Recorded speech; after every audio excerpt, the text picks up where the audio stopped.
Good morning students. पूरी English language में आल का प्रयोग कब कब कहाँ किस तरीके से होता है इस चार्ट के द्वारा आप सीखेंगे। यूज ऑफ आल का प्रयोग जो है यूज्ड, देखिए used as a noun, noun की तरह, दूसरा है प्रोनाउन की तरह, तीसरा है एडजेक्टिव की तरह और चौथा है एडवर्ब की तरह। यानी आल का प्रयोग नाउन, प्रोनाउन, एडजेक्टिव अथवा एडवर्ब के रूप में होता है। तो चलिए पहले कॉलम में हम चलते हैं। जब नाउन के रूप में इसका प्रयोग होता है तो अर्थ क्या होता है? सब, ठीक, सिंगुलर, अनकाउंटेबल नाउन। तो ये होता है सिंगुलर अनकाउंटेबल नाउन, ठीक। Are denotes the total amount available. तो ऐसी दशा में आर क्या करता है? उपलब्ध पूर्ण अमाउंट का मतलब मात्रा को व्यक्त करता है। देखिए हर आर वाज इनफ, उसका सब, यानी उसके पास जो भी है, जो चीज है, जो क्वालिटी है, कुछ भी है, पर्याप्त है। यहाँ पर था चाहिए, गलती से है हो गया, यहाँ पर क्या चाहिए? था चाहिए, वाज लिखा है तो उसका सब पर्याप्त था। यानी खेल में, प्रतियोगिता में उसने फर्स्ट पोजीशन पाया, यानी सब कुछ जो भी उसने लगा दिया वह पर्याप्त था। तो आई का प्रयोग नाउन के रूप में हो रहा है। यहाँ देखिए he gave his all, his all, यहाँ भी उसने दे दिया, लगा दिया। कहाँ? देखिए he gave his all to reach the goal, वह लक्ष्य तक पहुंचने के लिए अपना सर्वस्व लगा दिया। यानी अपने टारगेट को पाने के लिए, गोल को पाने के लिए जो कुछ उसके पास सामर्थ्य था, शक्ति थी, एबिलिटी, कैपेसिटी, उसने झोंक दिया, ठीक। तो ये आल का मतलब नाउन के रूप में। अब यहाँ देखिए प्रोनाउन के रूप में, प्रोनाउन के रूप में आल का प्रयोग इंडिफिनिट प्रोनाउन ये होता है, इंडिफिनिट प्रोनाउन के रूप में होता है। ऐसी दशा में यह सिंगुलर अथवा प्लूरल होता है। जब यह सिंगुलर होता है तो इसका अर्थ होता है सब, जब यह प्लूरल होता है तो इसका अर्थ होता है सब अथवा सभी। अब यहाँ पर आपको देखना है कि ऑल इज वेल, यहाँ सिंगुलर वर्ब ले रहा है तो सिंगुलर पर, यानी ऑल यहाँ सिंगुलर है। सब ठीक है अर्थात सब समाचार ठीक है।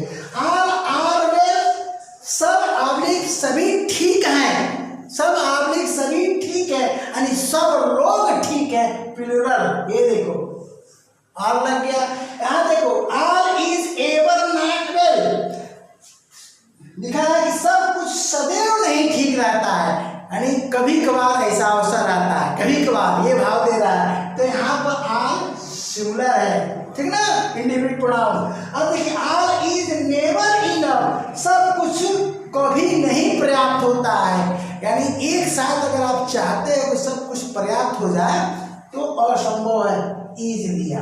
अब यहाँ हम चलते हैं एडजेक्टिव के रूप में। तो आल का प्रयोग जब एडजेक्टिव के रूप में होता है तो दो चीजों को व्यक्त करता है, या तो नंबर या तो क्वांटिटी। तो नंबर को व्यक्त करता है, इसका मतलब क्या हुआ? संख्या सूचक विशेषण। और क्वांटिटी को व्यक्त किया था, क्या हुआ? मात्रा सूचक यानी परिमाण बोधक विशेषण, ठीक। तो इसको मैं एडजेक्टिव के चैप्टर में पढ़ाया भी हूं। तो अब यहाँ पर इसका अर्थ हो जाएगा सब या सभी, यहाँ इसका अर्थ हो जाएगा सब सारा। अब देखो यहाँ पर ये प्लूरल रहेगा, ठीक है, नंबर को जब भी व्यक्त करेगा तो प्लूरल रहेगा। और क्वांटिटी क्या होती है? हमेशा अनकाउंटेबल नाउन होता है, अनकाउंटेबल। और कोई भी अनकाउंटेबल नाउन सदैव सिंगुलर होता है, यानी यहाँ पर सिंगुलर ही होगा। तो यहाँ वाक्य से आपको समझ में आ जाएगा। ऑल दिस, ऑल के बाद दिस का प्रयोग हुआ। देखिए ऑल के बाद द का प्रयोग हो सकता है, द का भी यहाँ हो सकता है, लेकिन मैंने दिस का लगाया के आपको बताया। तो ये सब यहाँ, ये सभी, अब ये प्लूरल है, ऑल लग गया। ऑल दीज आर नॉट, ये सब अथवा सभी गलत हैं। अब यहाँ देखिए all the books are mine, सभी किताबें मेरी हैं। यहाँ पर मैंने द लगाया और यहाँ प्लूरल काउंटेबल नाउन लगाया, तो क्या हो जाएगा? सभी किताबें मेरी हैं। अब यहाँ देखिए सी स्पेंट ऑल हर मनी, अब यहाँ पर ऑल हर मनी, तो ये ऑल मनी को क्वालिफाई कर रहा है, यानी वह अपना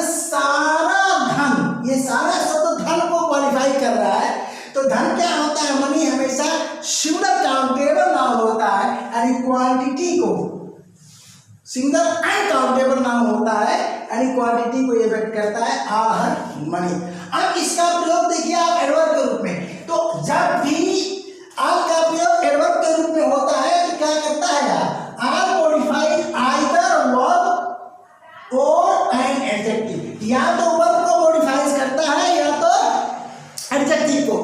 तो यहाँ पर क्या करता है ये, it shows to what extent something has happened, यह बताता है कि टू व्हाट एक्सटेंट समथिंग, यानी कौन सी घटना, कौन सी बात घटित हुई है उसकी, और कितनी मात्रा में हुई है। जैसे एक्सीडेंट हो गया किसी का तो उस बात को बताएगा, ठीक ना। अब यहाँ एक्सीडेंट वाले एग्जाम्पल तो मैं नहीं दिया हूँ, लेकिन एग्जाम्पल के तौर पर बता दिया। यहाँ देखिए घटना तो खाना खाने की, सी एट ऑल, वह सब खा गई, यानी जितना परोसा गया थाली में दिया गया वह सब खा गई, एक दाना भी नहीं छोड़ी। तो आल क्या कर रहा, इस क्रिया को मॉडिफाइज कर रहा है, ठीक, ओके, क्रिया को। अब इस सेंटेंस में देखिए, सी वाज सीटिंग, ठीक ना जी, ऑल अलोन, ठीक। अगर हम ऑल हटा दें तो ट्रांसलेशन क्या होगा, सी वाज सीटिंग अलोन, वह अकेले बैठी थी, वह अकेले बैठी थी। तो यहाँ अलोन आपका एडजेक्टिव है, ठीक। अब दूसरे वाक्य में मैंने क्या किया, लगा दिया, अरे यहाँ तो वाक्य नहीं लिखा हूँ, मैं कहीं भी समझा दे रहा हूँ, सी वाज सीटिंग, ऑल को ढक दे रहा हूँ, अलोन, वह अकेले बैठी थी। अब मैंने ऑल लगा दिया, तो ऑल किसको मॉडिफाई करेगा, अब ये एडवर्ब हो गया, क्या हो गया, एडवर्ब, यानी इसको मॉडिफाइज कर रहा है, अलोन को। वह बिल्कुल अकेले बैठी थी, उसके इर्द गिर्द कोई नहीं था, तो ये बिल्कुल शब्द आपका एडवर्ब हो जाएगा और अकेले आपका एडजेक्टिव हो जाएगा। तो आज की क्लास में यहीं तक, अगले क्लास तक के लिए क्या, टाटा बाय बाय।